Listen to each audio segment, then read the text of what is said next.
What is it that holds you back? Holds you back from being the type of person you want to be. Holds you back from doing the things that you want to do.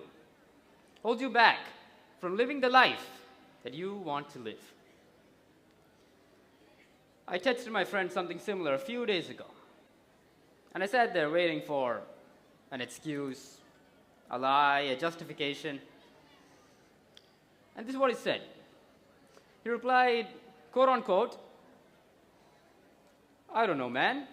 I guess I'm just lazy." LOL. Now, who here thinks they're lazy? Raise your hands, let me see.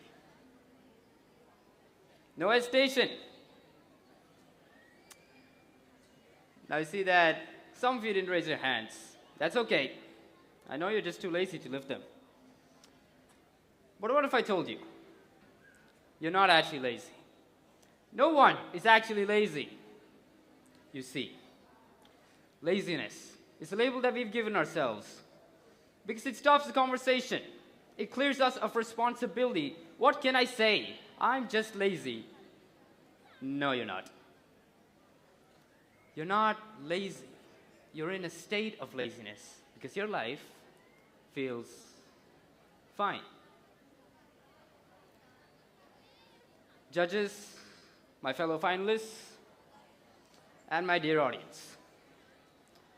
When your life is in this weird state where it's not that great, but also not that horrible, changing it requires a short-term dip in comfort.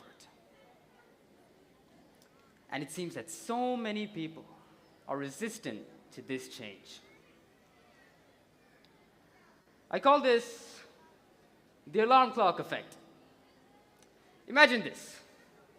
It's early morning. Sunlight is peeking through the curtains. Your alarm is blaring in the background. You've been in this bed for 8 hours. You know it's time to get up. Yet the second it's time to leave, that bed feels 10 times more comfy. It's the same phenomenon in life. But there's a subtle difference. You see, eventually you will get out of that bed. But as for our lives, we have become surprisingly efficient at building a nest out of a life that we hate. We've tucked in the blankets so tight that we mistake numb for comfortable. What I've realized is that to get what you want and to get what you really want, you have to go through a short walk in hell. You have to put on your big boy pants and embrace a little pain. Because if you don't, you'll be stuck. Stuck in that dead-end job. Stuck in that toxic relationship. Stuck living the same lie you've been living your entire life. In short, what I've learned is, I don't trust a life that feels fine.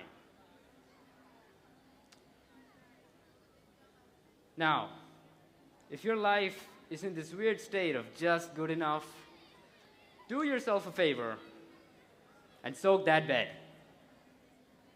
I mean it, give yourself a disadvantage. It sounds crazy, but you have to make staying in that bed impossible. You have to find the fire within yourself to push you beyond that next level of existence by giving yourself no choice but to get out. Now, I'm not offering you a gimmick.